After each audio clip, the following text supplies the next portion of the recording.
नमस्कार, आप देख रहे हैं न्यूज़ टुडे मिथिला। मैं आकाश मिश्रा और इस वक्त हमारी मौजूदगी राजनगर के राज कैंपस स्थित राज पैलेस दिख रहा होगा।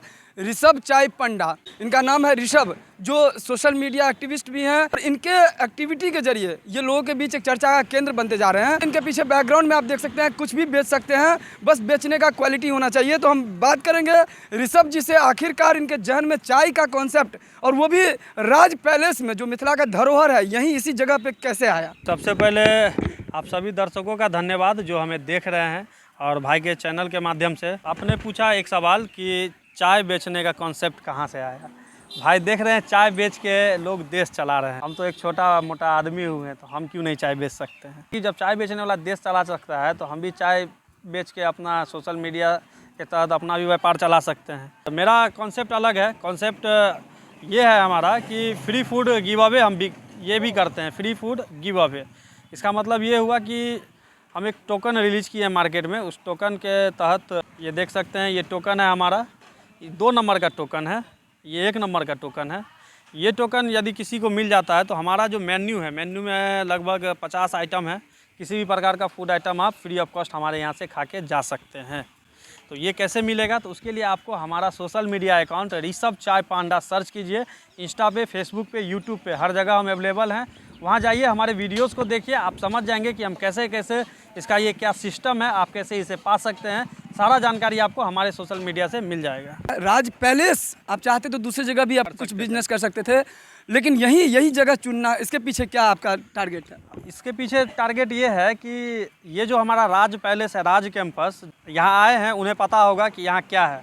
जो लोग नहीं आए हैं, एक बार भाई आप आइए और विजिट कीजिए। ज़रूरी नहीं है कि आप राजनगर आके मेरे से मिलने आइए या मेरे दुकान पे चाय पीने आइए, नहीं।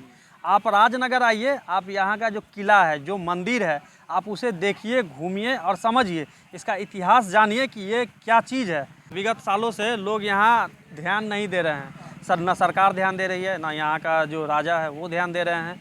कोई ध्यान नहीं दे रही है। जो भी हमारा प्रॉपर्टी है यहाँ का, मिथिला का ये एक नाक कह सकते हैं, जो नहीं पता है, लेकिन मिथिला हाट के बारे में सबको पता है। यहाँ का धरोहर है जो ध्वस्त होते जा रहा है, इसके बारे में किसी को नहीं पता है। तो मेरा यहाँ आने का कॉन्सेप्ट ये है कि आज से 1.25 साल पहले आप यहाँ दोपहर में नहीं घूम सकते थे, रात में नहीं घूम सकते थे, 7 बजे के बाद आप यहाँ नहीं आ सकते थे, क्योंकि यहाँ कुछ था ही नहीं। यदि आप आते भी थे तो आपको एक ऐसा भय आता था मन में कि हो गया चलो चलो चलो। अब वो सीन ख़त्म। आसपास में बहुत सारे दुकान खुले हैं, बहुत लोगों को रोज़गार मिला है, बहुत सारे लोग आ भी रहे हैं, घूम रहे हैं अपने फैमिली के साथ, अपने दोस्तों के साथ, क्योंकि यहाँ कुल 9 मंदिर है और ऐसा मंदिर आपको पूरे बिहार, पूरे इंडिया में नहीं मिलेगा देखने को। मिलेगा बहुत पुराना, लेकिन ऐसा नहीं मिलेगा जो यहाँ का डिज़ाइन है।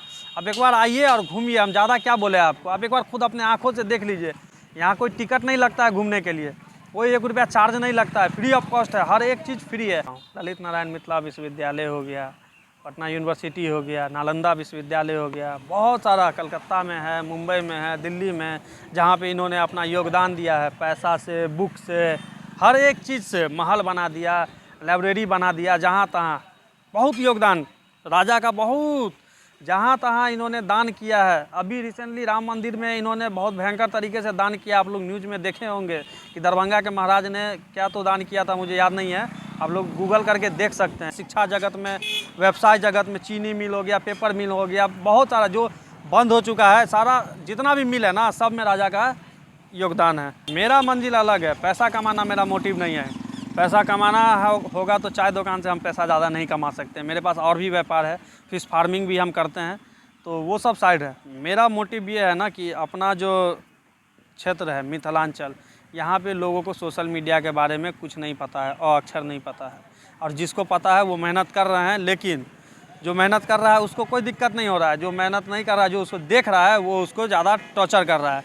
वीडियो बनेबा तो की हो, तो ये करबा तो की हो, तो जीवन बर्बाद हो। अरे भाई, इसी में जीवन है। पूरा दुनिया सोशल मीडिया पे आ गया है। बड़ी बड़ी कंपनियां जो है ई कॉमर्स बिजनेस में आ गई है, चाहे अडानी हो, टाटा हो, फलना हो, ढिगना हो, टेस्ला वगैरह, सब बहुत सारा सेक्टर है। पढ़ाई कर सकते हैं, पढ़ा भी सकते हैं, और लोगों को इंटरटेन कर सकते हैं। बहुत सारा चीज़ है सोशल मीडिया पे, बहुत सारा मतलब सेक्टर है जहां आप काम कर सकते हैं और अच्छा खासा पैसा भी कमा सकते हैं, नाम भी कमा सकते हैं, इज्जत भी कमा सकते हैं। बस व्यापार के बारे में हम बात करते हैं अपने सोशल मीडिया पे कि आप कम से कम पैसे में कैसे अपना व्यापार खड़ा कर सकते हैं। पहले ईमानदारी फिर दुकानदारी। हमारे साथ थे ऋषभ चाय पांडा, जिनसे आपने सुना कि वास्तव में और डिजिटल जो ये प्लेटफॉर्म है, वास्तव में आने वाले समय में एक मील का पत्थर साबित हो सकता है। तो आप किसी भी क्षेत्र में हैं, डिजिटल प्लेटफॉर्म पे यदि हैं और चाहते हैं एक्टिविस्ट बनना, तो आप अपने हॉबी को अपना करियर बना सकते हैं। ये भी सुना कि वास्तव में कोई भी काम छोटा बड़ा नहीं होता है, बल्कि इंसान की सोच उसे महान बनाती है। आपकी सोच कैसी है इस बात पे निर्भर करता है कि आपकी मंजिल जहां आप पहुंचना चाहते हैं, वास्तव में आपको